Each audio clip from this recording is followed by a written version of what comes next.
Welcome to the After On podcast. I'm your host, Rob Reed, and this is a series of conversations with thinkers, founders, and scientists. Take a little time and stretch out, because these talks are unhurried and meant to bring you to a top percentile understanding of something important. So, whether you're into startups or ideas, a techie or a lit major, take your time, engage your mind, and you'll be glad you did it. Especially this week, when we'll be talking to quantitative psychologist Don Hoffman. Don has spent the last few decades honing an extraordinary theory about the nature of reality. It will violate every intuition you have about the physical world you inhabit. For instance, Don will say this: three-dimensional space as you perceive it right now is just your desktop. And physical objects like tables and chairs, the sun and the moon, are just icons that are in the desktop. They're not the objective reality. They don't resemble objective reality. They're just symbols that let us interact with whatever objective reality is while we're completely ignorant about the nature of that objective reality. And you're going to be like, what? Now, if you're new to this show, welcome. It features in-depth conversations with world-class experts about their domains of knowledge. In each episode, I try to bring you, and myself, a serious grounding in something complex and important that we should all probably understand a little bit better. I hope you enjoy this episode, and if you do, please browse the show's archives at after-on.com or in your favorite podcasting app. You'll find fascinating conversations with some of the top people in robotics, synthetic biology, neuroscience, and astrophysics, among other fields, as well as the founders of some truly agenda-setting startups. Or, another topic, the very nature of reality, which we're discussing with Don Hoffman today. Now, however improbable and mind-bending Don's theories may seem to you, it's worth the time and brain power to suspend your disbelief and listen carefully for the next hour, to follow his logic, arguments, evidence, and his highly evocative metaphors. I don't say this because I'm entirely convinced Don is correct about the nature of reality. I am not, and you probably won't be either. But reality's final and accurate description will be at least as jarring and do just as much violence to our intuitions as anything Don is going to say today. So even if he turns out to be dead wrong about everything, processing his viewpoint will help you prepare to comprehend that endpoint description of reality whenever we reach it. And by the way, you should probably also eat right and get plenty of exercise, because getting to our final understanding of reality could take a while. But anyway, once again, whatever that final understanding is, it will be horrifyingly strange, because it'll have to explain some truly bizarre phenomena that have bedeviled humanity's greatest minds for decades, and in some cases for centuries. These include certain quantum paradoxes, the baffling question of how consciousness can arise from inert matter, the exotic sensory experiences of over 100 million humans with a condition called synesthesia. It's impossible to say that normal perception is quote-unquote right and the synesthetes are wrong. So what's going on? We'll discuss all these things in the coming hour, and Don's account of reality accommodates them all pretty snugly, at the cost of violating most of our intuitions about every other aspect of reality. But we already reject some of our strongest intuitions to accommodate facts that every child accepts. To take an example Don points to at the start of our conversation, what could be more intuitive than the idea that the ground is flat and solid, and that there's a single objectively correct direction, which we can define as up? Yet we all accept that we're walking on a sphere that's floating in a boundless vacuum in which there is no up. This is both utterly counterintuitive and utterly non-controversial. Don's depiction of reality isn't much more intuitively repellent than that. And by the way, check out the competition. A few hours marinating in string theory, the holographic universe model, or eternalism will prove that no one has a monopoly on weirdness. So again, listen to Don's arguments without prejudice, parse them as best you can, and then decide if you accept or reject them. That's my own approach to this sort of material, for what it's worth. I could have spent my time with Don debating his points, which would have been huge fun for both of us. But instead, I onboarded his perspective as much as I could, which has given me a lot more to chew on.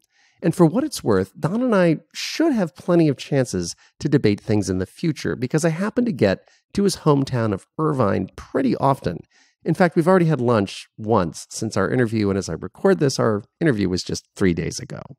Before we get started, instead of a few minutes of commercials, you'll now hear me describe a few ways you can help this show continue to exist. I need about 50,000 listeners to make this thing economically sustainable. I went through the detailed math behind that a few episodes ago, and I won't repeat it here. Suffice it to say, I currently have less than half of that. The trick is that I'm a social media lightweight with about 3,000 Twitter followers. I have about twice as many followers on Facebook, but Facebook quite literally charges independent creators like me money to reach our own followers.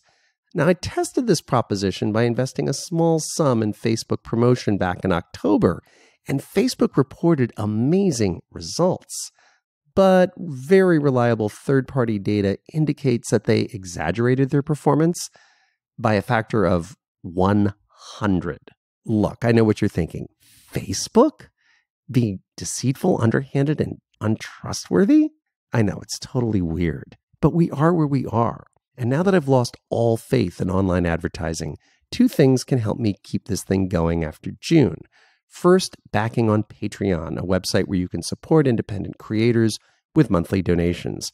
Right around $4,500 a month should cover all my expenses plus New York City minimum wage for myself on the 30 to 40 hours I put into each of these episodes. Again, the detailed calculation was in a prior episode and I won't repeat it here. So far, I'm a bit more than a third of the way there, with over 300 backers. So a huge thanks to each of them, and may your numbers triple. You can donate whatever feels right to you. If $1 a month is what you can spare, I thank you and appreciate it. At the other end of the spectrum, 3 people have stunned and delighted me by contributing $100 a month. And of course, most folks fall somewhere in between. Those who contribute $5 or more per month get access to extra content that I post with every new episode. For now, that's ranged anywhere from 10 to almost 40 minutes of audio. And I've got something really thought-provoking with this episode, which I'll describe after my interview with Don. So if keeping the show around is worth cash money to you, even as little as $1 a month, please consider heading over to patreon.com/Rob Reid. That's patreon.com/ROBREID. Now, of course, you can donate $0 per month, and that's absolutely fine because another way to support this show is to spread the word around. The only way I'll get anywhere close to 50,000 listeners is by word of mouth. And if you like this show, the odds are high that a certain subset of the folks you hang out with will too. And I'll bet you know exactly who those people are. So please email them, text them, tap them on the shoulder. Nothing is more powerful than a direct personal recommendation from a trusted source. And needless to say, social media is another great way to spread the word. I've already posted 3 different tweets announcing this episode. You can find them in my Twitter feed. One of them includes an embedded player, which can be played right in Twitter. One links to my podcast's main iTunes page, which is an especially smooth experience on mobile. And one links to the page on my website where this episode lives. So please retweet whichever one you like, ideally with a preliminary comment telling your followers why you like the show. You can find the tweets at twitter.com/Rob_Reid. Again, Reid is R-E-I-D. And please consider following me while you're at it. I've also created a post on Facebook, which is ready to be shared at facebook.com/ReadRobReid. That's ReadRobReid. And if today's episode doesn't rock your world, please consider tweeting or otherwise forwarding an earlier episode which did. You'll find a full library of tweets that originated from me promoting all of my episodes and very little else in my Twitter feed. I don't really tweet a whole ton other than informing people about new episodes. For those of you who are wondering how I'm doing against my June goals, the goals I hope to attain by the end of June in order to keep this show going, my total listenership actually shrunk with my last episode, but that's not a shock. It was a highly atypical episode. I made it mainly to announce a price promotion that my publisher was doing on the electronic version of my novel, which is now over. It was recorded live. It featured me as the interviewee, and we talked about this podcast and my most recent science fiction novel. I didn't urge you to spread it around because it wasn't the best episode for new listeners to start with. As a result, downloads dropped by about 15% compared to the prior episode. Now, the good news is the prior episode's audience was up about 20% against the one before that, which was up versus its predecessor, which was up before its predecessor. So the trend lines are good. Patreon activity was also really light last week, probably for the same reasons. So this week, I'd love your help returning this thing to spectacular growth, which we can hopefully continue through my 2 upcoming May episodes and my June episodes, all of which will be fabulous. Now, if you're not much of a word-of-mouth type person and backing me on Patreon is beyond your means, there remains an extremely fast and free way to support this show, which is to rate it in Apple's Podcasts app or in iTunes on your desktop.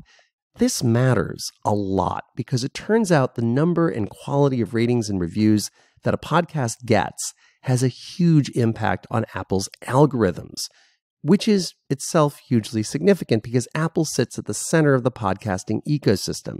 Not only do vast numbers of people use Apple's apps and phones, but practically every non-Apple podcast player uses Apple's directory. So it's hard to overstate the importance of this. It should only take about 20 seconds to log a rating with Apple. And if helping to keep the lights on here isn't worth that to you, I do understand. But I should warn you, you're about to waste a full hour with me. One quick note, though it's fast, rating a podcast on Apple isn't anywhere near as intuitive as it should be. So for those who are interested, I'll describe the process in a step-by-step manner at the very, very end of this episode. And so, with that, let's see what Don Hoffman has to say about the exceedingly strange world that we live in.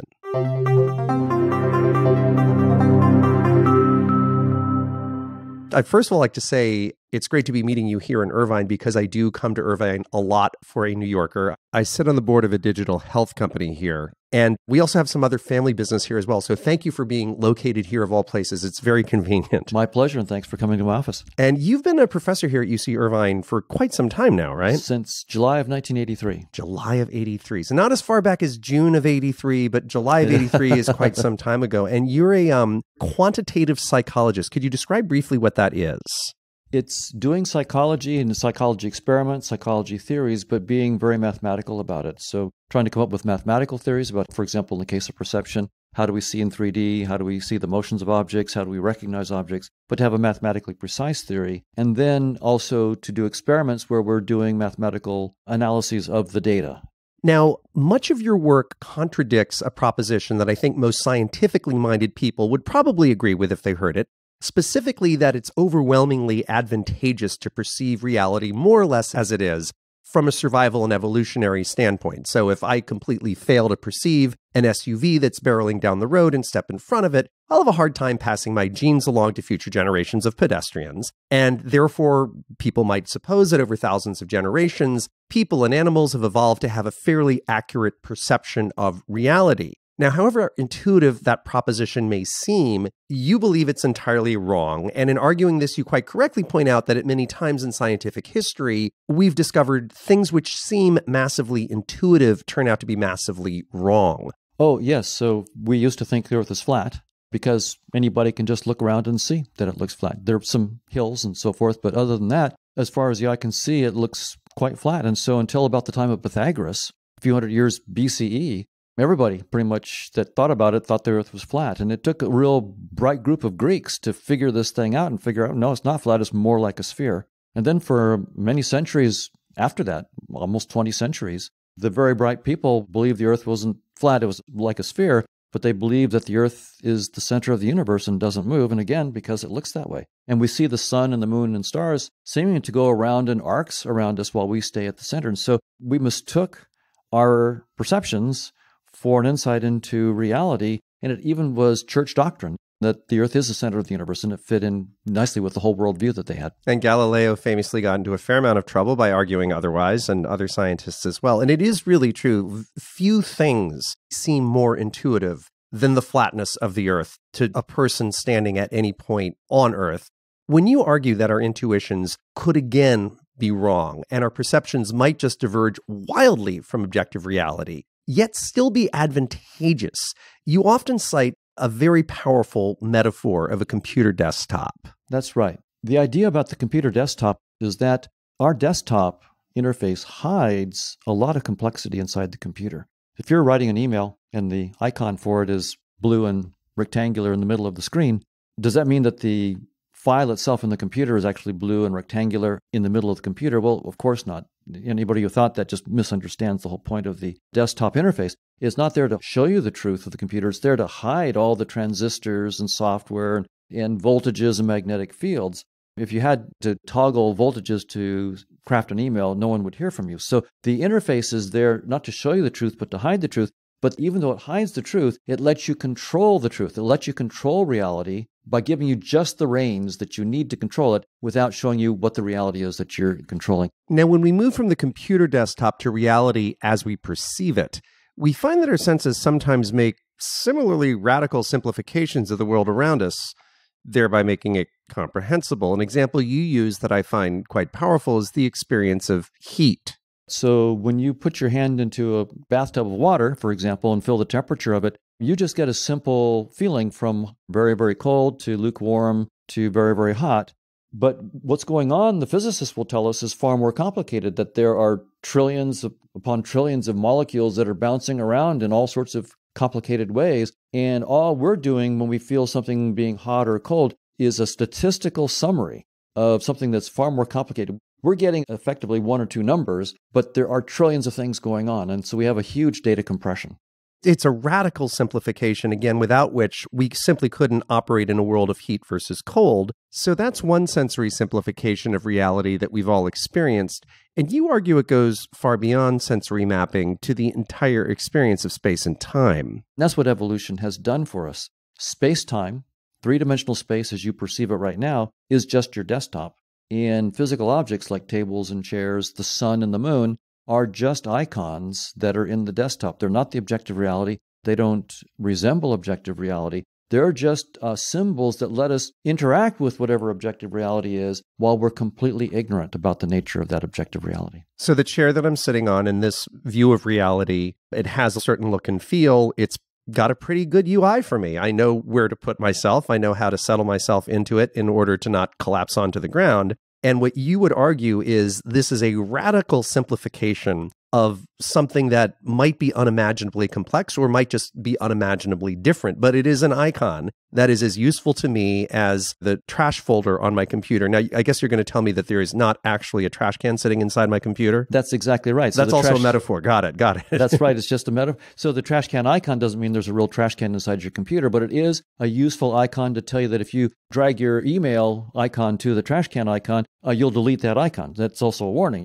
Or another example, if you have a paintbrush icon, but there's no paintbrush inside the computer, there is a complex program that you're utterly ignorant of, and it's doing all sorts of things to pixels that you don't want to know. And yet, by having just that simple paintbrush icon, you can do your drawing or your illustration. And it would, needless to say, be beyond impossible for any mere mortal to do the manipulations necessary within the memory of the computer to have the impact of that paint stroke if we didn't have that iconic layer. Now, when you start applying that to physical objects that we know and love, like chairs and spoons and the sun, it starts sounding like you're taking the metaphor a little far. It sounds a little bit radical, although it's definitely uncontroversial to say that we don't perceive all of reality. For instance, I believe it's far less than 1,000% of the electromagnetic spectrum that we perceive. And other creatures that we share this planet with actually perceive other parts of the electromagnetic spectrums. Sometimes this is called the Umwelt.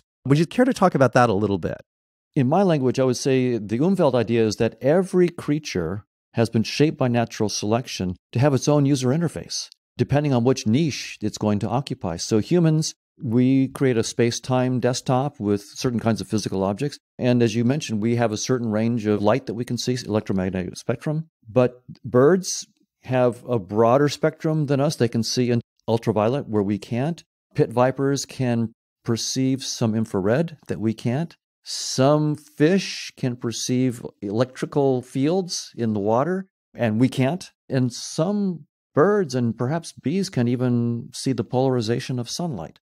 So there's all sorts of... I didn't know they could see polarization. Yeah, there are some, I believe, birds or bees that can see polarization as well. Wow. And so different creatures have different interfaces for the niches that they're occupying, and much of the competition between different species is an arms race between interfaces. For example, with mimicry and camouflage, you're trying to find the vulnerabilities in the interfaces of your predators or prey and exploit those vulnerabilities. Our interfaces evolve due to all these different selection pressures. David Eagleman, I had interviewed a few episodes ago, gave a fascinating example. I'm sure I'm going to get the species wrong, but it's something like the stoplight lantern fish or something like that. And it's a fish that lives so deep in the ocean that red light cannot penetrate.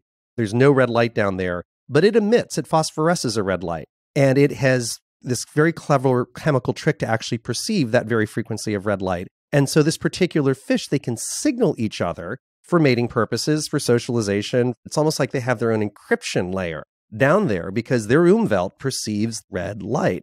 So it is uncontroversial to say we don't see all of reality. It is uncontroversial to say different critters have different takes on reality. And another thing that is uncontroversial to say is that an enormous amount of reality reconstruction, or perhaps construction, occurs within the brain. And you make this point in your book about how enormous the visual cortex is, how large it is as a proportion of the brain, and why it has to be that big, all the different hacks that it's carrying out. The standard view that we have intuitively, in the case of visual perception, we're just taking a picture of the world, just like a camera.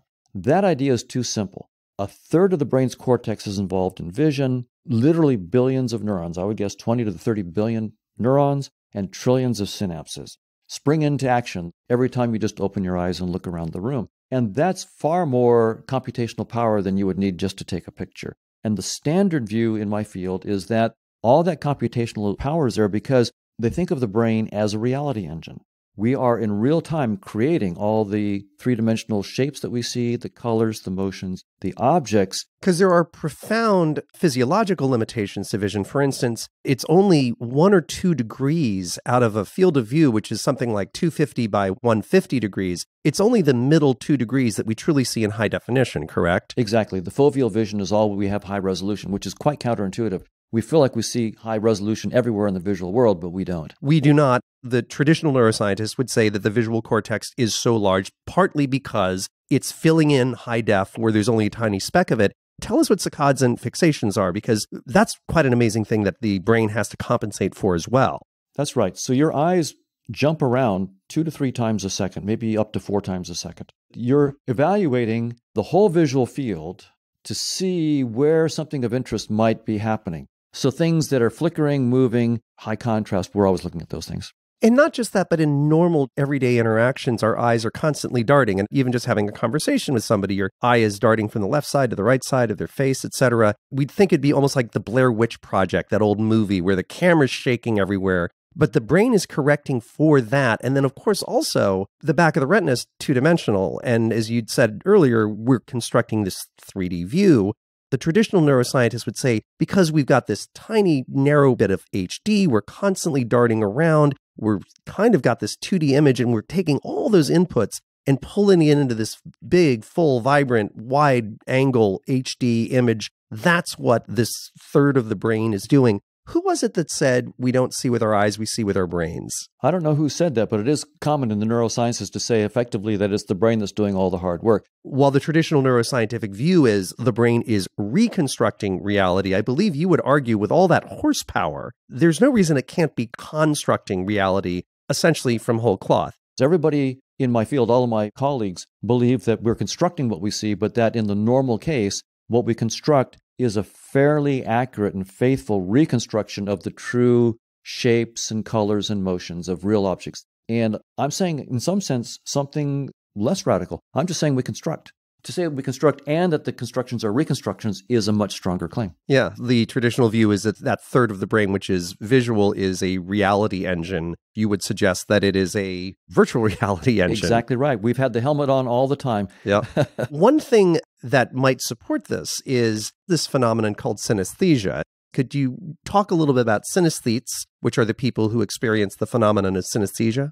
About 4% of humans are synesthetes, where they have a melding of the senses that most of us don't experience. So to be concrete, one synesthete named Michael Watson, everything that he tasted on his tongue, he felt in 3D space in front of him with his hands. He could actually palpate them with his fingers in front of him. He didn't see them, but he felt these objects. So mint felt like a tall, cold, smooth column of glass. So every time he tasted mint, he could feel with his hands this cold, smooth column of glass in front of him. And every time he tasted Angostura bitters, he felt a basket of ivy. He could feel the texture of the leaves, the shape of the leaves. It was not an abstract idea. It was a concrete perceptual feeling. Here's a case where he's creating a three-dimensional object to represent something that's utterly unlike that object. Angostura bitters in no way resembles a basket of ivy, and mint in no way resembles a tall, cold column of glass. Those objects that he created in his perceptual system were merely icons. They were useful icons to do a job, but they weren't there to resemble anything. Was his job, just out of curiosity, mixology? Was he a cocktail maker? Because both of those things sound like things that go into fancy drinks. He wasn't a mixologist, but he was an accomplished cook because every taste had a unique three-dimensional shape. I only gave 2 examples. Every taste had a three-dimensional shape. It was a huge repertoire of objects, and so he used that to do some fantastic cooking. Now, that is an extreme case. So when you talk about something like that and then say that's 1 out of 25 people, people might say, wait, I've certainly never met somebody like that. But in more mild cases, people will have a very strong association between different numbers and different colors, for instance, right? What are some of the more mild manifestations? Yeah, that's one of the more common one is what they call color grapheme synesthesia.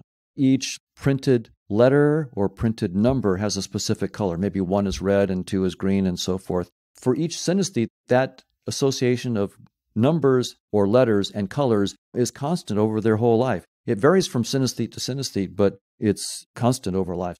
Another kind that's common is to have a visual experience, say of a color, to something that you hear. And one extreme case of that is a woman named Carol Steen. Everything that she hears, she actually sees not just a color, but a three-dimensional object with a specific shape and a specific color and a specific texture to it. So she has a sculpture she made, she's an artist as well, for the sound Saito. So when she hears Saito, there is a specific three-dimensional shape that she sees. You can look it up. She can see her sculpture and get a feeling for how specific and detailed the objects are that she sees for each sound that she hears. But even that specific static sculpture doesn't quite do justice because she says, as the word is being pronounced, Saito, the sculpture is changing, it's moving, it's dynamic, and so she can only capture 1 frame of that. So this is a very, very rich user interface that evolution is trying out, and who knows, maybe her interface will be the one that catches on later on. As we're talking here, I'm just realizing I might have the mildest case of synesthesia myself. I hadn't really thought of it until now, but for about 12.5 U.S. states, I have overwhelmingly powerful color associations. Wow. I grew up in Connecticut. To me, Connecticut is yellow. Not the state. It's not like the streets and the houses and the people are yellow, but Connecticut summons yellow. Rhode Island summons green. Massachusetts summons sort of like an earth brown. Florida summons sort of like a bright orangey red. And that's as far as it goes with me. But it's interesting that that exists on a spectrum, and there are these very powerful examples. And this is not maladaptive. These people obviously have not been selected out by evolution, and it actually brings, in some cases that you've just cited, tremendous advantages in certain areas. Absolutely. For Michael Watson, it helped him in his cooking, and he had an advantage over the rest of us in his cooking. Carol Steen, as an artist, has a real advantage. Anything that she hears creates such a volume of beautiful visual images that she has this wealth of work. It's almost like they both have unfair advantages in these areas of expression that they've chosen. And it's interesting to contemplate. If we go back on the savannah, it would be very advantageous to not get devoured by a lion. I would agree. Now, imagine we end up in an evolutionary environment in which, the survival of the fittest means that you open an awesome restaurant. We've ended up in some evolutionary setting in which only great cooks have lots of kids. In such a world, the genes for experiencing these 3D shapes for different tastes and a very, very rich palette of them could be selected for over generation over generation over generation. And eventually, all humans will have descended from a series of great chefs who all get to have lots and lots and lots of kids. And that would become consensus reality. Of course, mint is a cold glass column. Absolutely. That is exactly the right logic of evolution by natural selection. That's why we have the interface that we have right now. It was the vagaries of our evolutionary past and what happened to work in the niche that we happen to be in. But you're absolutely right. In that scenario, there would be selection pressures for us to all have something like Michael Watson's synesthesia. And instead, we have whatever the really good lion dodgers. Exactly. However they perceive the world, the good lion dodgers are the people who've handed down our genes. Now, you've alluded to it multiple times. Let's now get into the theory that with all the hacks and horsepower in our visual cortex and with different evolutionary pressures, different things could be constructed. Let's start by maybe talking about what you call the interface theory of perception. Our assumption that evolution by natural selection shaped our perceptions to show us the truth. That theory, I claim, is wrong. What evolution has done instead is much more like shaping the interface on your computer, which, as we talked about, is there not to show you the diodes and resistors and voltages and magnetic fields. It's there to hide the truth and to simplify the reality in a way that you can use it to do what you need to do. It shows you a little paintbrush so you can paint. It shows you a little email icon so you can make email. It shows you a trash can. The relationship with the reality is not one of resemblance. It's not one of similarity. There are causal relationships, of course, between your interface and the objective reality. And that's why you can control the reality. But what you're seeing is utterly unlike that reality.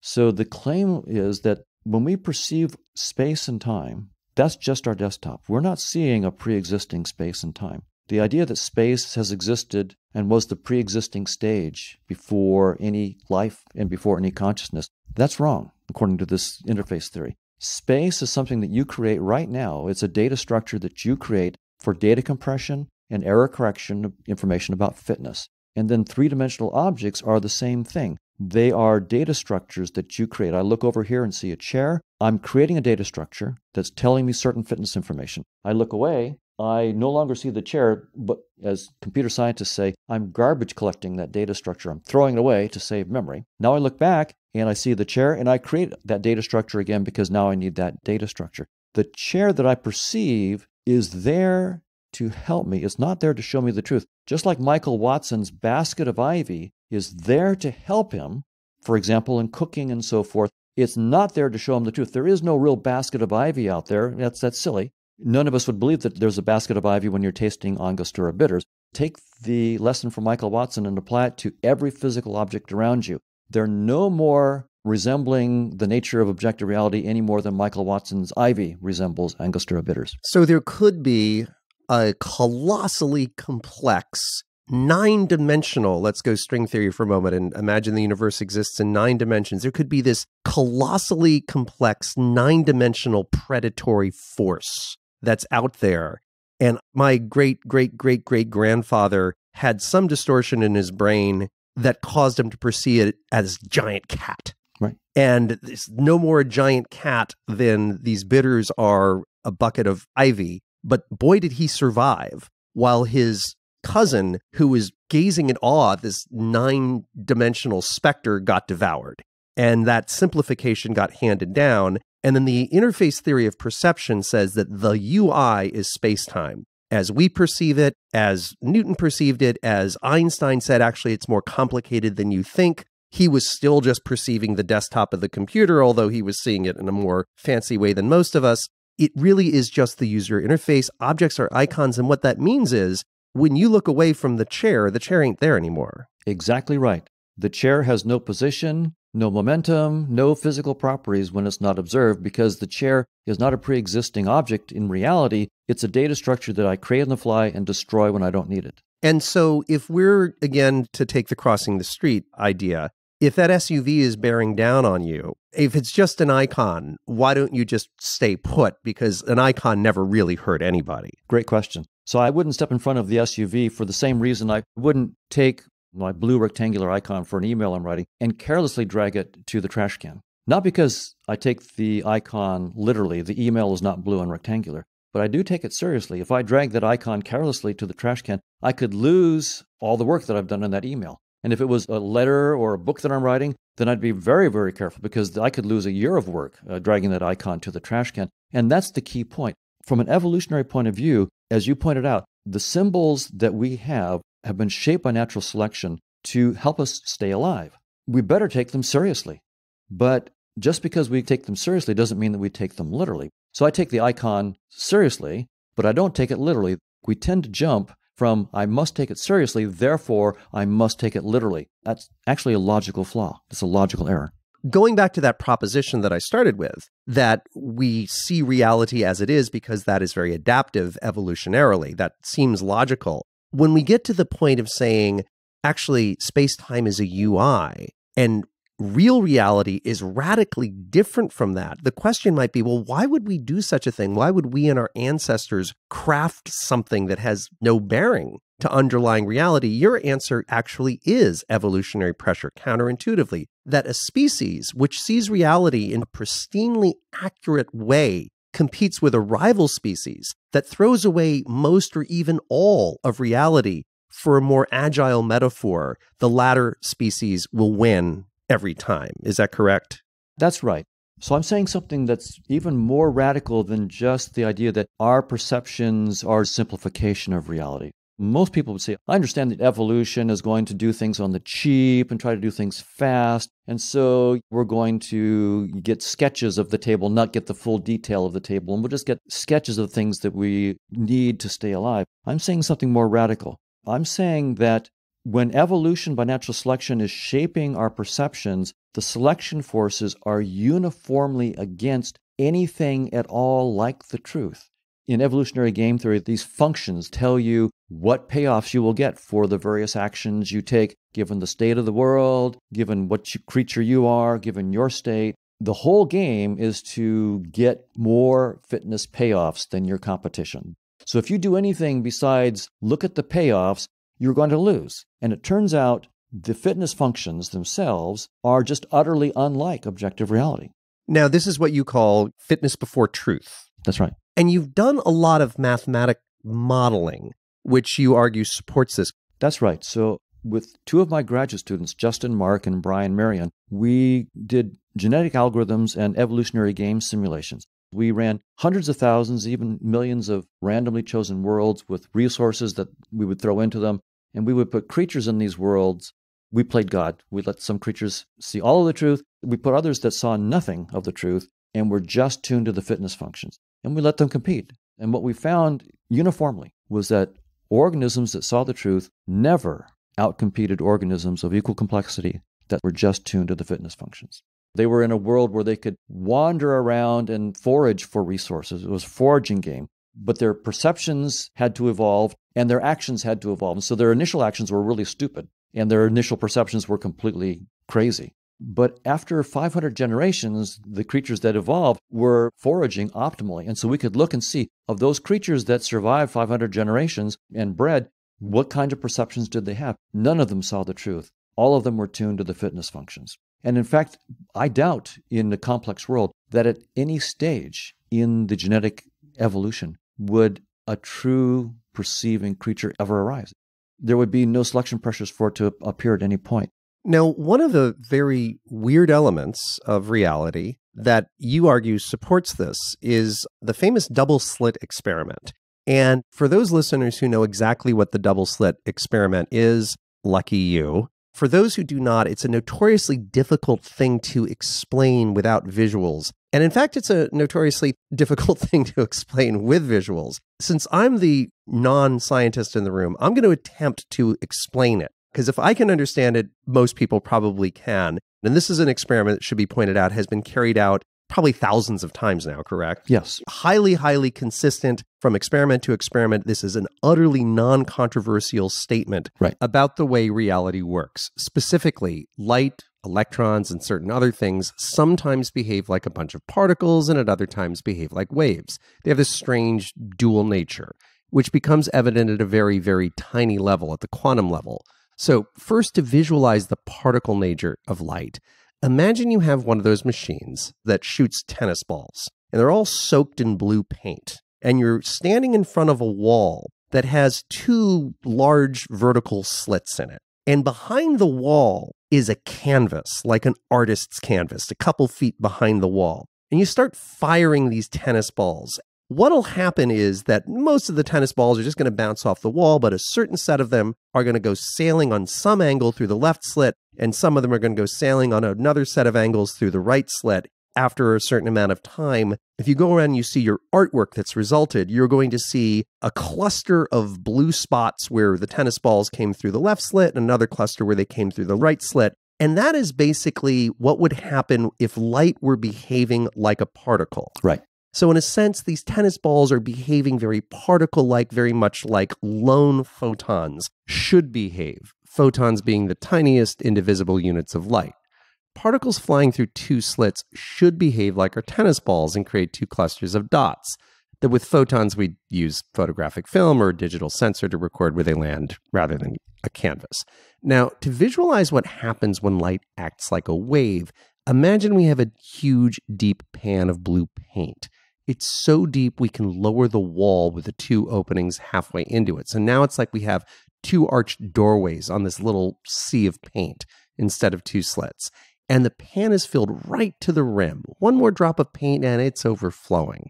And the far edge of the pan is touching a fresh canvas. So we're going to make some more art. Now, on our side of the pan, across from the canvas, we start dropping rocks into the paint at regular intervals to make a series of waves. Those waves radiate out in the form of expanding semicircles toward the wall with the two arched doorways. Now, when a wave hits, most of it's stopped by the wall. But the parts that go through the doorways become two mini waves, which themselves start radiating out as semicircles. Now, when these two new sets of waves meet, they're going to interfere with each other. Sometimes the crest of a left side wave will meet with the crest of a right side wave, and they'll join up and become a higher crest. Other times, a crest will meet a trough, and they'll cancel out. At that point of the wavefront, there will be no wave. Eventually, these much more complicated waves come to the far end of the pan, and they splash over the side. Where two crests have teamed up, they'll make a higher and deeper mark. Where a crest and a trough meet, there's nothing, so they'll make no mark at all. And the result will be a banded pattern of paint on our canvas, light, dark, light, dark, light, dark, or a banded pattern of light on our sensor if we're using light instead of paint. And here, our light is acting like waves. Okay, now imagine you're a grad student replicating the famous double-slit experiment for the umpteen-thousandth time. If you just shine a steady light at the two slits, on the far side, you're going to get the classic banding pattern of waves. So how do you get the two shotgun patterns? Well, a logical answer might be to start firing the light just one photon at a time, because then you're only sending over solitary packets. And you'd think a solitary packet has to either go through the left slit or the right one. Once you've fired enough single photons to create a discernible pattern on the sensor, it's going to be two shotgun clusters, right? Well, wrong. You actually get the banded pattern again. It's like the photons, despite going through one slit or the other, one at a time, somehow choreographed themselves. They coordinated their landings on the sensor so that instead of producing the dual shotgun pattern of random particles, they made this very specific pattern which should only be made by waves of light. It's like you expected a mob of random people to act like individuals, but you got a North Korean stadium putting on a synchronized show. It's like a conspiracy of photons that are ganging up to play a trick on you. So to figure out what's going on, you put a detector on each slit, which will detect whether or not a photon goes through it. And this way you'll know which side each photon goes through before making its contribution to the banding pattern. But now the photons suddenly start acting like particles, like tennis balls, and they obediently create the two shotgun patterns rather than the banded interference pattern. It's like they know they're being watched, or measured to be more precise, and sure enough, if you turn off the detectors, the photons go back to making the banded patterns of interfering waves. Now, we could go on for days about what might be causing this, but the cliff notes are that many decades after discovering this, thousands of the brightest minds on Earth have no idea. Did I get it more or less right? Yeah, that's a very good example. It's one of the most clear I've heard. So what that says, and I'm going to quote something that you've written, we don't passively observe a pre-existing objective reality, but actively participate in constructing reality by our actions. And that's, I guess, how you would tie the double slit experiment to this whole argument that we create reality by looking at it. But you're talking about chairs, not photons. That's right. So the double slit experiment is one of the weirdest things in quantum mechanics, and it indicates that when you don't observe, you cannot say which slit the particle went through. You can't say what its position is. And for most particles, you can't say what its momentum is, what its spin, all these properties. Unless you observe, you cannot say what those properties are. And those properties don't actually take a property until they are observed. And that's the wild thing. And Einstein was worried about this, right? This is why Einstein didn't like quantum mechanics. He wanted a world in which particles really had positions and momenta, even when they weren't observed. And quantum mechanics doesn't allow you to specify what those positions and momenta are unless you observe. So Einstein said, well, whatever quantum mechanics is, it's incomplete. And maybe it's not false, but it's not complete. There's really a position and really momentum. That's called realism. That even if you don't measure, particle has a real position or real momentum, real definite values. That's called realism. And there's that reality exists whether you measure it or not. Exactly right. The other concept is locality, that these properties like position and momentum have influences that don't propagate faster than the speed of light. And so local realism is the claim. And that is an intuition that would feel to a reasonably physics-savvy person about as strong as the proposition that the Earth is flat. It just seems overwhelmingly logical. That's right. It seems like, of course, it's going to be true. And it turns out it's false. It's been tested many, many times. There was a theorem by John Bell in 1963 that showed us how we could, in principle, test whether local realism is true. And local realism is false. It's been tested many, many times. All sorts of loopholes have been proposed and closed. And every time we close a loophole, we still get the same effect. Local realism is false. And then John Wheeler, another great physicist who I think did a lot of collaboration with Niels Bohr and other people in the early 20th century on nuclear work, he came up with a thought experiment which made this weird thing slightly weirder. That's right. So Wheeler has what's called the delayed choice experiment. It's the double slit experiment, but after you've shot that photon to the double slits and you wait until it seems like the photon should already be past the double slits,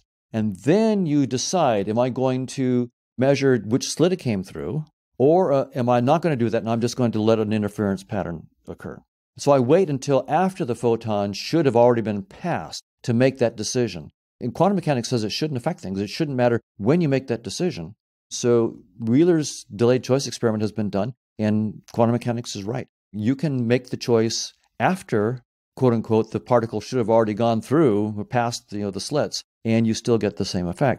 So if you're firing photons in this experiment from a significant distance, I mean, light travels, what is it, about a foot per nanosecond or something like that? That's right. And so in this experiment, you fire your photon a long enough distance that the scientific apparatus has enough nanoseconds to actually act.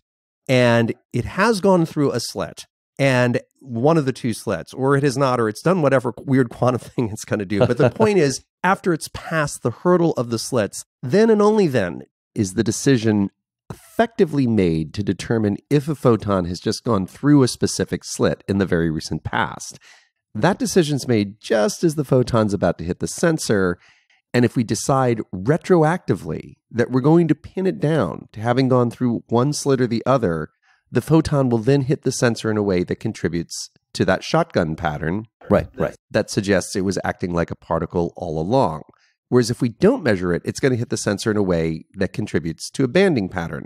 But because it's just about to hit the sensor, when the decision's made, it either has to know what's going to be chosen in advance so that it can position itself to land at the correct spot and contribute to the correct pattern, or it has to rewrite its own history since passing through the slit in order to position itself correctly. And this incredibly creepy thing has in fact been done in the lab. And at least in theory, if we were looking at some very, very distant object, like a galaxy that's 10 billion light years away, had that experiment been done with those photons, they will presumably behave in the same manner, which means that on a photon that left its home star 9 billion years ago, we can in effect impose 9 billion years of history on that thing by observing or not observing something that it does in its last instant of travel from here to our detector. That's right. And John Wheeler actually proposed this kind of experiment, a cosmological delayed choice double-slit experiment. So if you have a quasar that's 10 billion light years away, and you have a black hole between us and that quasar, or a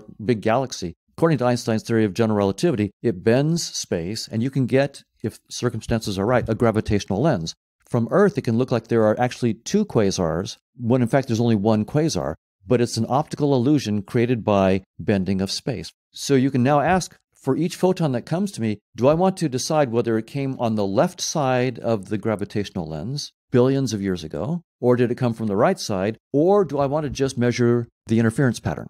So suppose I make the choice now, and I decide to measure which side it came on, and I find out that it went on the left side. That means I can say for the last 10 billion years, that photon has been on a path that started from the quasar and went around the left side of the gravitational lens. But if instead today I had chosen to not measure that, just measure the interference pattern, then it would not be true that for the last 9 billion years or 10 billion years, that photon had gone around the left side. So the choice I make today determines the 10 billion year history of that photon.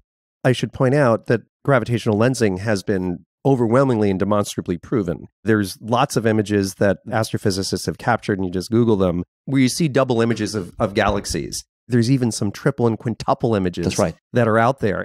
So now I think you've argued pretty vociferously that we are seeing a user interface that looks like space-time. Space-time is not objective reality. What is objective reality?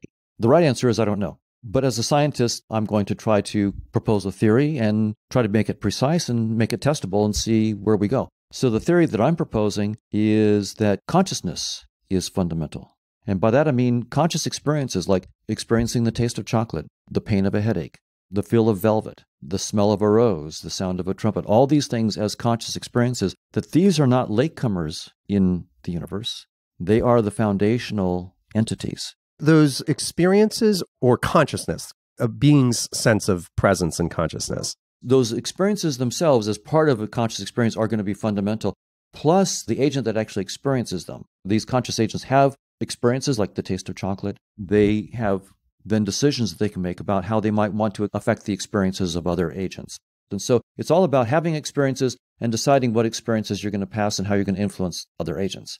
So it's a big social network of conscious agents interacting, and it's essentially an infinite social network. It's infinitely complicated. And that is root reality in your current thinking. That's right. So that's the proposal. It's all mathematically precise. So I have a definition of conscious agent. There's a whole mathematical apparatus here that I'm evaluating. That you're currently working on. That I'm currently working on with some colleagues. And then the idea is that each agent that's finite, when it's trying to interact with this infinite network of conscious agents, it's going to have to ignore most of that reality. It's just too complicated. And so it will have to have its own interface. So it uses some of its experiences as a user interface to compress this vast social network into a space-time data compression format. And physical objects are just the dumbed-down symbols that it uses to represent some of its interactions with these conscious agents. Now, part of the reason why you have decided to start with consciousness as the raw material of reality is what's often called the hard problem.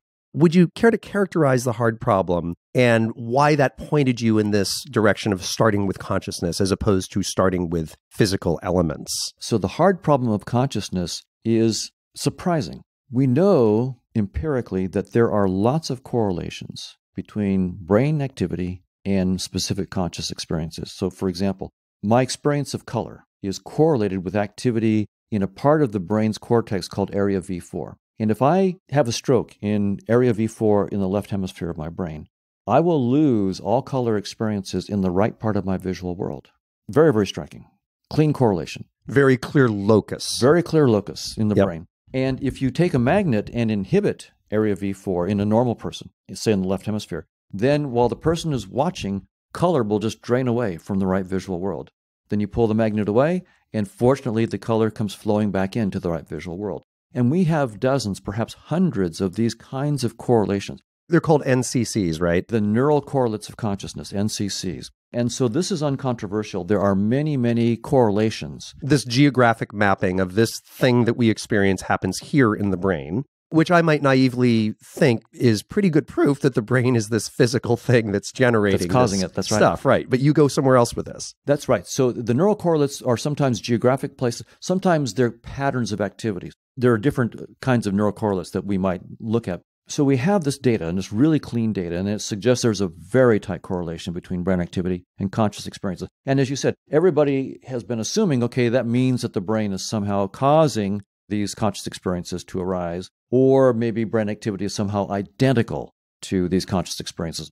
The problem is we've been trying now to develop a science of consciousness, and we actually now want mathematically precise theories of how from this physical substrate these conscious experiences arise. That's right. How is it that sodium and potassium and calcium ions shuttling back and forth through holes in neural membranes, or hundreds of neural membranes, or thousands or millions, whatever it might be, how do you go from that description of the brain in a principled way to, I'm now experiencing the taste of chocolate, without waving your hands, pulling a rabbit out of the hat? No magic. We want a mathematically precise theory. Why should this brain activity cause the taste of chocolate? And what would I have to do to change the brain activity to make it be the feeling of velvet?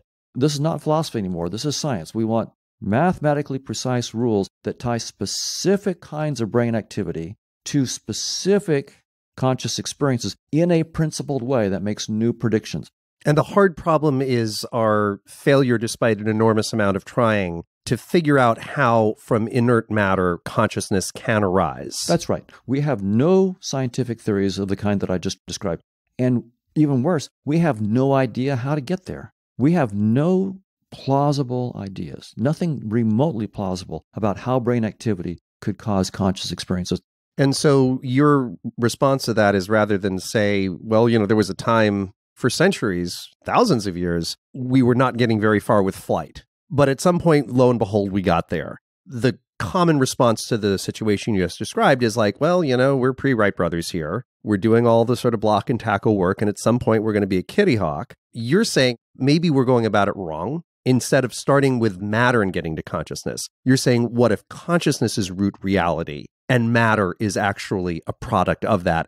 Exactly. We'll try to solve the mind-body problem in the other direction. Instead of starting with the physical world that's not conscious and trying to figure out how we can boot up consciousness from unconscious ingredients, maybe we can start with a mathematical theory of consciousness and then show how we could boot up space-time and physical objects as just an interface that conscious agents use to interact with each other. Is it accurate to say that you currently believe with high confidence that space-time is a user interface and that what we perceive has very, very little connection, if any, to objective reality? That's something you're highly confident in, whereas the notion of the social network of conscious agents, that's a theory that you're working on right now. I think the right scientific attitude toward any scientific theory is not one of belief. It's a matter of understanding. So it's up to a scientist to really understand a theory, to understand its implications, to understand its mathematics, and then to follow its predictions, test the predictions, and try to break the theory.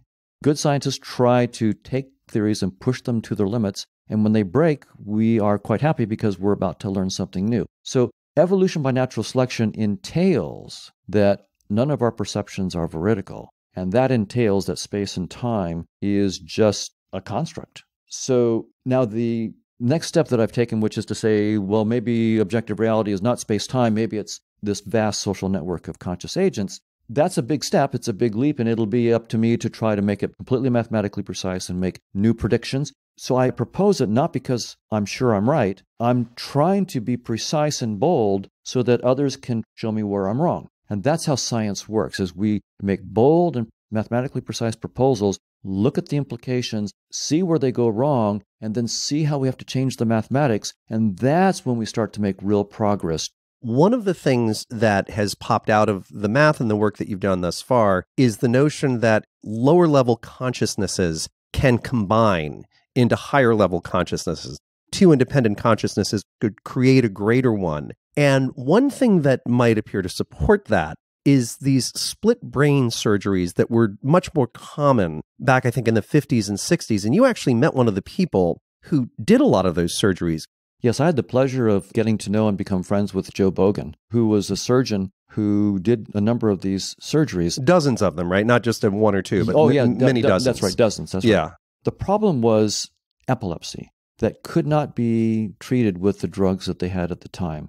And in some cases, it made the life of the patients just unbearable. If you have a seizure every hour and you can't drive, you can't do anything, you could fall down and knock yourself out, it's nasty. And so in desperation, they tried something. There's a part of the brain that has bad electrical activity. It's called an epileptic focus. Maybe it's over in your left hemisphere somewhere. And once that focus starts sending off, random electrical activity in the brain, it spreads like a storm. And you get this cortical storm that goes from the left hemisphere across something called the corpus callosum. It's a band of fibers that connects the left hemisphere of the brain to the right hemisphere of the brain. And then the right hemisphere of the brain gets swept up in the storm and the whole brain goes down.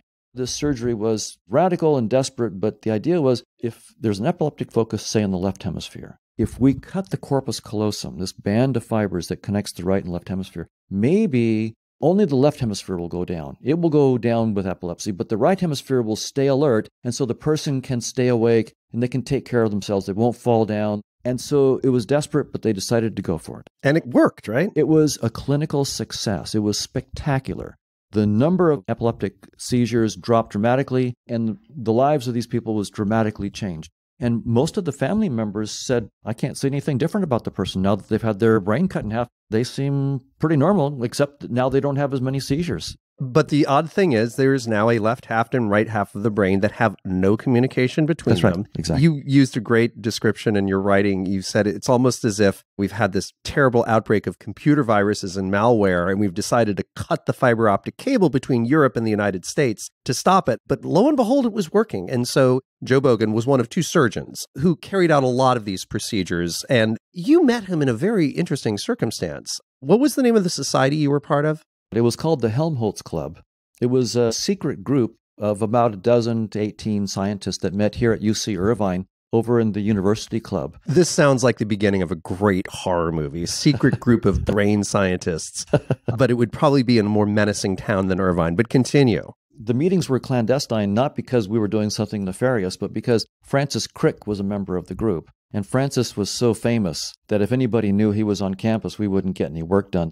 Francis Crick being one of the two people who discovered the double helix DNA molecule. And he was brilliant, and he had demystified life, right? Before Crick and Watson made their discovery, vitalism was a belief that maybe living things were different from non-living things because they had some élan vital, some mysterious special force that kept them alive. And so Crick was really after doing the same thing for consciousness that he'd done for life. He wanted to demystify it. And the Helmholtz Club, we were meeting to pursue that idea. How exactly does brain activity create conscious experiences? And we went at it for a couple decades. So this puzzle that we were talking about earlier, this is something you've been hammering on since the 80s and the 90s. That's right.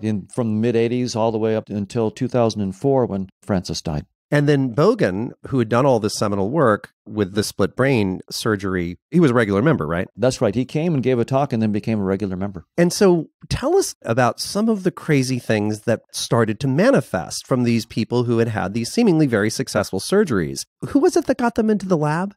Sperry? Roger Sperry. Yeah. And he won the Nobel Prize for the work that we're about to talk about. So Bogan didn't get it for chopping the brains in half. Sperry got it for coming in and figuring out there's this eerie thing afoot. That's right, for figuring out what was going on, to come up with a psychological explanation for it. And so I can give you a kind of experiment that Sperry would do. I'll update it with the technology. Suppose I put you in front of a computer screen, and I put a little X in the middle of the screen, and you look at the X. And then, while you're looking at the X, I flash up for 1/10 of a second a phrase like keyring. I make sure that the word key appears just to the left of the X that you're looking at, and the word ring appears just to the right of the X that you were looking at. So it flashes up there for 1/10 of a second, then disappears, and I ask you, what did you see? Now, if you're a normal person without a split brain operation, it's easy. 1/10 of a second is plenty of time. You'd get it right 100% of the time. But if you ask a split brain patient, they will say, I saw the word ring. They will not say key ring because they only saw ring with their right eye, which reports to the left side of the brain.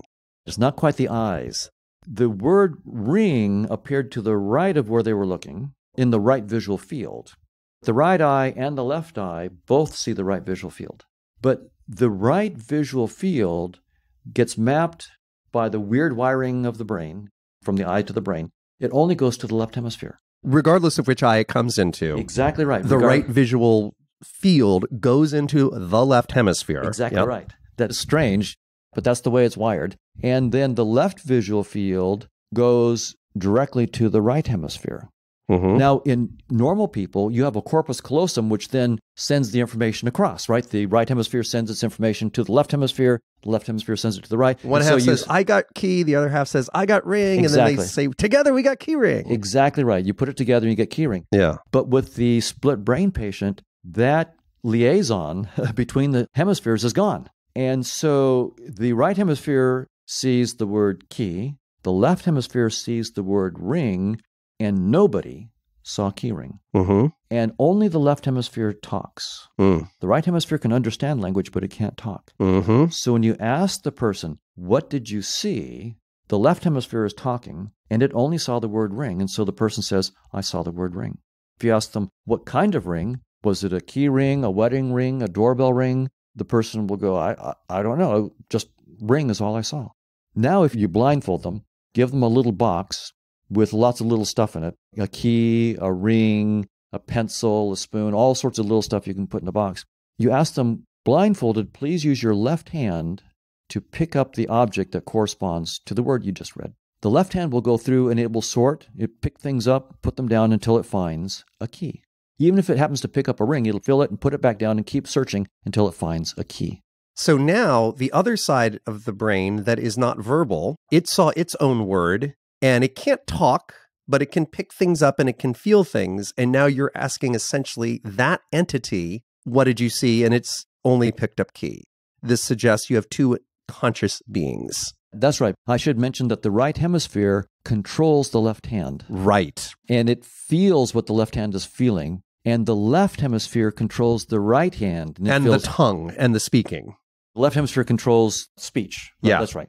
So that's why the left hand is telling you what the right hemisphere knows about, and the right hand is telling you what the left hemisphere knows about. And this is the work that Sperry did. And so it doesn't just suggest, it seems to scream that there are two conscious beings. That's one right. of which is seeing the left visual field, one is seeing the right visual field, one is controlling the left hand, one is controlling the right hand. Only one of them gets to speak. That's right. The contents of their conscious experiences can be utterly different. One is having the experience of key, the other is having the experience of ring. And you can actually ask questions to these hemispheres to find out about their personalities. And it turns out they have different personalities. And they'd have to write their answer, I guess. The left hemisphere can talk. Right. So if you ask a person, you can find out about the personality of the left hemisphere. You can ask the right hemisphere and have the left hand spell out with Scrabble pieces or to write with a pencil. So hopefully it's a lefty, because then they can write with a pencil. But if they're a right-handed person, they're going to have to spell with Scrabble letters. That's interesting. So Sperry literally interviewed the left hemisphere and the right hemisphere separately and came up with different personality types. Well, it was later work, I think, besides Sperry. But what people found, the personalities are very, very different. The left hemisphere is more upbeat. The right hemisphere is not quite as happy. One case, when they asked a person what they wanted to be when they graduated from college, the left hemisphere said this guy wanted to be a draftsman, and the right hemisphere spelled out automobile racer. Very, very different personalities. And V.S. Ramachandran, a professor at UC San Diego, found one split brain patient in which the left hemisphere believes in God and the right hemisphere is an atheist. Because the secret society of brain scientists was not cool enough, we now need to talk about alien hand syndrome. Right. So in some of the split brain patients, not most, but some, you get someone who's got a naughty left hand. I'll give you a concrete example. The person is getting dressed. The right hand is trying to pick out a conservative dress that's appropriate for work. And the left hand pulls out some slinky red thing that's good for Friday night or Saturday night, but it's not good for work. And the left hand refuses to let go of it and won't help put on the correct dress for work. This isn't a split brain patient. This isn't a split brain patient. And so there's a fight. As the one hand is trying to button up the conservative dress, the left hand is unbuttoning it. Another case where, the person's trying to make an omelet and the left hand just throws in a whole egg, shell and all, and throws in a salt shaker trying to ruin the omelet. So apparently the left hemisphere likes omelets and the right hemisphere does not like that omelet. It's just trying to wreck it so they'll have some cereal or something instead. That's right. So this kind of suggests that there are multiple consciousnesses that are unifying in the whole sense of self that we end up with. And is this also related to the term society of mind in any way? It is. Marvin Minsky had a book about the Society of Mind, and he was a physicalist, so he wasn't taking the point of view that I am, that consciousness is fundamental and we can have conscious agents combined to create new conscious agents. But he was saying that there were these computational processes, physical processes in the brain that could create minds, and that you could have multiple minds that were being created by these computational processes. So his Society of Mind view is very, very different from mine. But nonetheless, your math has suggested that consciousnesses can combine and become entirely new emergent consciousnesses. Is that something that's come out of the mathematical work that you're doing, or is that more of a philosophical supposition? That's mathematics, and it was a surprise to me. So I have this abstract notion of a conscious agent, but then I've written down a completely precise formal structure, and I've published it. Could you tell us what the journal is for those whose math goes far beyond my own? Right. It's the Frontiers of Psychology journal, and it's called Objects of Consciousness. And it's by me, Don Hoffman, and also Chetan Prakash is co-author on it. He's a mathematician that I work with. And we have a absolutely precise definition of a conscious agent. And one of the interesting implications of that definition I discovered as I was playing with it is that when I took two conscious agents and had them interact and looked at the system of two conscious agents, that system actually satisfied the definition of being a single conscious agent. And so this continues ad infinitum. You can keep taking pairs of agents and combining them. And so this suggests a really interesting structure. There are the simplest agents that have just two perceptions, like red and green, and two actions. I call them one-bit agents. They're the simplest agents possible, and they have the most simplest free will decisions to make. You take two of these one-bit agents, have them interact, you get a 2-bit agent. Now you take two of the 2-bit agents and have them interact, you get a 4-bit agent. And you can keep doing this until you actually get agents that have infinite number of bits. So now you have infinite consciousnesses that come out of this mathematics, and we have complete mathematical control, understanding these combinations and the dynamics so we can study it. But here we're dealing with infinite consciousnesses. We're now treading in the realm of theology and religion, but treading in a new way. You might think of God as being an infinite conscious agent, but I can now precisely define what I mean by an infinite conscious agent, and I can prove theorems. And these are no longer hand waves or canons of beliefs. These are theorems and proofs that follow from the mathematics. And working downward, like if I work downward from myself, going down in the direction of the 1-bit and 2-bit agents, that might notionally be split the hemisphere. Now you've got two simpler entities, and split, you might have consciousness all the way down.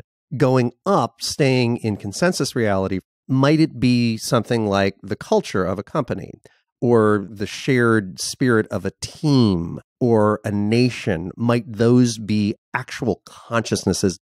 Absolutely. This theory of conscious agents seems to imply that that's going to happen, that when you get a company and people working closely together, or a nation, you're going to get new conscious entities that are arising. Now, we may not experience that because we're just part of the constituents. We're not the new entity that arises. And so we won't be able perhaps to experience that higher entity. We might not be able to detect it either. Well, that's going to be a question. I look at my mathematics. Is there any way for us as the lower level agents to understand anything about the agents above us? I'm very interested in that question. I can't wait to see if the mathematics will give us some way of looking above. And then you start treading toward theology, I guess, if you say all human consciousnesses sum up to a super agent that's way up there. That could be when you start getting into the direction of God, et cetera. That's right. Exactly right. One last thing. Is there a connection between your emerging view of conscious agents and a field that's called panpsychism? I mean, there are various versions of panpsychism, so I don't want to mischaracterize, but here's a standard one. Every physical object, say an electron, has not only physical properties like position and momentum and spin, it also has a unit of consciousness. It actually has a conscious experience and also some notion of agency. So it's more of a dualist point of view. There really is a physical world. There really are particles with real physical properties, but they also have these conscious experiences. So it's very, very different from my point of view, because I'm saying that the physical world doesn't exist apart from my perceptions. And so panpsychism, would it say that this chair has some kind of a mental or conscious life? Is it all particles are conscious, or is it all things that look like solitary unitary objects to us humans? Like, is a teddy bear got a consciousness? It almost sounds animist. Where do they draw the lines between consciousnesses? And this is where panpsychists themselves will debate which kinds of objects are legitimate to say these have conscious experiences? Is a mere aggregate of sand enough to have conscious experience? And they will debate that. But in most cases, they'll say that, for example, an electron has consciousness, a proton has consciousness, and a hydrogen atom, which is an electron plus a proton together, that also has consciousness. An independent consciousness of the subparticles. Independent of those. And so you've got what they call the combination problem. And this is the big open technical problem for panpsychism. How do you take the conscious agents of the electron and of the proton to create a new subject for the hydrogen atom? And how do you take the individual experiences of the electron and proton and map them into the experiences of the hydrogen atom? So panpsychism is a philosophical idea. So far, it has not been cashed out into a mathematically precise scientific theory. Now, you've got 2 books that are coming up. I have read the current draft of one of them, which is coming out, is it early 2019? 2019. And that is the one that really talks primarily about fitness before truth, the user interface, most of what we've talked about. And the second book, which will be sometime in the indeterminate future, is going to go into the conscious agent stuff that we're talking about now, which remains a work in process for you. What will be the title of the first book? Right now, the working title is The Case Against Reality. Then the subtitle is Why Evolution Hid the Truth from Our Eyes. Mm-hmm. And it's going to be published by Norton in the United States and Penguin in the UK. And probably several months from now, January-ish or something like that. Yeah. That's right. And so people can look for that. And then is there anywhere else where people can find you and your work online? If you just Google Donald Hoffman, Hoffman, my homepage is one of the first that comes up. And the key place on my homepage is a link called the Vita. In my Vita, I have links to all of my papers,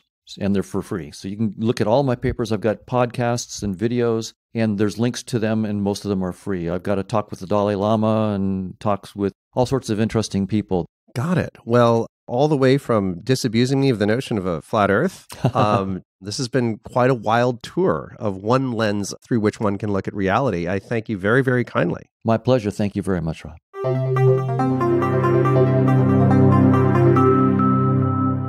So, I bet you weren't expecting that, huh? Your logic and intuitions may be rebelling against Don's worldview right about now, but as I said at the start of the episode, wrestling with his arguments is a great exercise, both because the actual truth has to be at least as weird as anything he's come up with, and he might actually be right. Don now has the biggest research budget he's ever had, and he's assembled a really high-octane team to help him tackle this stuff over the next few years. So needless to say, stay tuned. After a recorded conversation, Don and I hung out in the courtyard outside his office for a bit, talking about several related ideas. And I hit him with a concept I've been gnawing on for about 20 years, since I first became aware of certain claims of string theory. To my astonishment and delight, Don didn't consider my aging pet theory to be laughable or something to be dismissed out of hand. The heart of it ties string theory to neuroscience in a way that I assumed had been explored already, at least conceptually. But Don, at least, isn't personally aware of anyone who's looked into this vector, which kind of surprised us both. Because if anyone had worked on this stuff, Don would almost certainly be aware of it. I fleshed it out for him pretty extensively in our conversation, and although Don strikes me as being an extremely nice person, I don't think he was just being nice when he said it was novel and interesting. So, patrons, if you're interested in a take on reality that's approximately as weird as Don's own take on reality, head on over to patreon.com/RobReed, ROBREID. Have a listen to the bonus content from this week's episode, and please tell me what you think about it. Patreon has a simple discussion space that you should be able to access and post on quite easily, and I'll absolutely read and respond to everything that you post. Of course, my scenario is nowhere near as well developed as Don's, and it's certainly nowhere near as mathematical or scientific. But what it shares with his thinking is that it's quite explicable through analogies that I think anybody will find accessible. And I, of course, use those analogies in my Patreon post. It's also hard to dismiss out of hand, and if string theory is correct about the nature of reality, the odds may actually favor some aspects of my scenario being true. And don't worry, you don't need a mastery of string theory to understand it. You just have to be aware of one aspect of it, possibly the single easiest aspect of string theory to understand, and I'll do my best to explain it to you. Now, I hope non-patrons will at least consider joining us over at Patreon as well and becoming patrons. If you sign up at $5 a month or more, you'll find hours of content that you haven't yet heard, illuminating every episode going clear back to the beginning of February. Plus, of course, you'll hear my crazy pseudo theory. If Patreon isn't your thing, or even if it is, I hope you'll consider spreading the word about the podcast, as that's my other vector to survival. As mentioned before, there are multiple tweets about this episode to choose from, as well as a Facebook post. And of course, there's always the direct and very tactile approach of body tackling anyone you know who you're sure will love this show and insisting they get with the program and download it. And finally, if you happen to be on an iPhone right now and happen to be using Apple's Podcasts app with a little purple icon, the totally free 20-second approach to supporting the show is to rate it or write a review of it. Writing a review takes a bit more than 20 seconds, I'll admit. But whichever way you go, here is the strangely unintuitive way to do this. First, even if you're already a subscriber to my show, indeed, if you're listening to it right now, you need to search for the show's name. In my version of the software, the search button is in the lower right corner of the screen, so hit the little magnifying glass. Next, select the teeny window that appears at the top of the screen and type in the words "after on." The "after on" icon should then come up in the bottom left corner of your screen. Click that. You should then be looking at a listing of my episodes. Toward the top of the screen, right under the "after on" icon, you'll see 3 long rectangular buttons. The middle one should be reviews. Click that. And finally, toward the bottom of the screen, you'll see the words "write a review." Then click that. I told you it was complicated. At the next window, you can just rate the podcast, which takes no time at all. Or if you feel like it, write a review, which I understand Apple likes even more than just a rating. Whichever way you go, hit send, and you're done. And we're done. Thank you for listening.